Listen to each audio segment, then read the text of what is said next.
Chère émerveillée, bon, je suis toute rouge et j'ai une tête vraiment voilà de retour de balade, de promenade et en pleine chaleur encore du sud pour 12 septembre, ce qui fait beaucoup de bien après la rentrée très froide.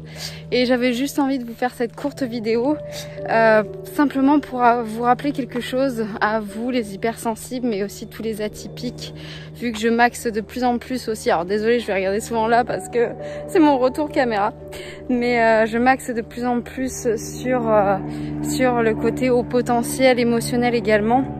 Mais c'était voilà, pour rappeler à tous les émotionnels, tous les très sensibles de cette planète, que même quand vous avez des coups durs, je sais, les moments de coups de mou de la vie qui sont pas simples, où on a l'impression de descendre très très bas quelquefois. Je pense notamment aux HPE qui peuvent aller vraiment très très bas dans le gouffre, dans le noir et dans des états dépressifs, dans des passages d'état dépressifs. Hein. Alors on parle pas de dépression, mais des passages d'état dépressifs. Mais qui sont tout comme un vécu de dépression en fait sur une plus courte durée tout simplement, et qui sont souvent pas traités par des médicaments, hein, même si ça arrive, mais en général aux personnes hypersensibles et au potentiel ça ne fait rien les médicaments, voire ça empire en fait l'état. Donc il n'est pas du tout conseillé à ces personnes d'en prendre en général. Si vous voulez, je connais très bien ces passages-là, je les ai vécus, j'en vis encore. Alors en ce moment un petit peu moins, heureusement, parce que quand on commence à apprendre à se connaître de plus en plus et à vivre en accord avec soi-même, c'est vrai que ça commence à être mieux. Attendez, parce qu'en fait sur mon trajet, il y a des endroits où il y a des animaux en liberté et ils s'envolent dans tous les sens, c'est trop beau, j'adore.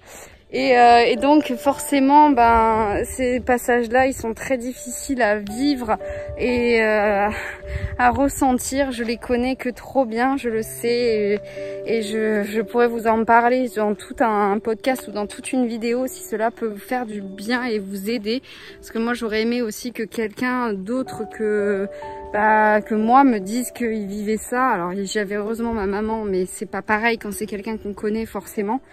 Mais j'aurais aimé avoir le retour de quelqu'un sur ces états-là et pas penser que c'était que moi en fait. Mais tout ça pour vous dire que malgré tout, quand vous vivez ça, moi il y a toujours eu un truc qui m'a sauvée, c'est la nature.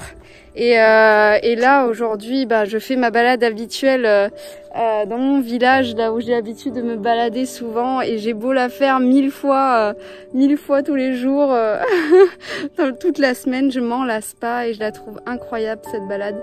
Et je me dis que même quand ça va pas, alors aujourd'hui c'est pas le problème, ça va bien, mais même quand ça allait pas, cette balade me sauvait toujours en fait, et parce que ça, les émotionnels comprendront, parce que ça. Voilà, c'est tout. Je crois que j'ai pas grand chose d'autre à dire, mais je pense que vous avez compris, tout simplement parce que c'est tellement beau que même dans la douleur, je pouvais pas m'empêcher de me dire qu'est-ce que c'est beau la nature, qu'est-ce que c'est là, qu'est-ce que ça donne tant d'amour sans attendre en retour, qu'est-ce que c'est sous nos yeux, et que parfois on oublie tellement juste de regarder des choses comme ça en fait. Cette lumière du soir, ces jeux de lumière, c'est magnifique, je trouve. Je pourrais m'amuser à faire ça toute la journée. Et c'est ça que je voulais vous rappeler. C'est ne jamais oublier que même dans les moments de très très fort noir, on est capable de voir le merveilleux autour de nous, le beau autour de nous, de s'émerveiller sur des petits détails que d'autres ne verront pas, ou d'apprécier quelque chose que les autres peuvent apprécier, mais sans... Oui, c'est beau, mais bon voilà quoi, on va pas déblatérer pendant 1 heure dessus. Si nous, on peut déblatérer pendant 1 heure dessus. Juste la brise là qui caresse mon corps, mon visage alors que j'ai chaud, ce jeu de lumière, cette température incroyable, ce bruit des grillons, juste aussi le moelleux du sol sur mes pieds, les odeurs que je sens et que je capte partout. Voilà, nos 5 sens qui nous font vivre aussi intensément et plus intensément que les autres êtres de cette planète. Et ça, les émerveillés, les émotionnels, les sensibles, c'est un vrai don. Alors même au fond du trou, n'oubliez jamais que ça, c'est magique et c'est merveilleux d'avoir ça en nous. Je vous souhaite de prendre bien soin de vous, mais aussi des autres. Je vous embrasse et je vous dis à très bientôt. Bye.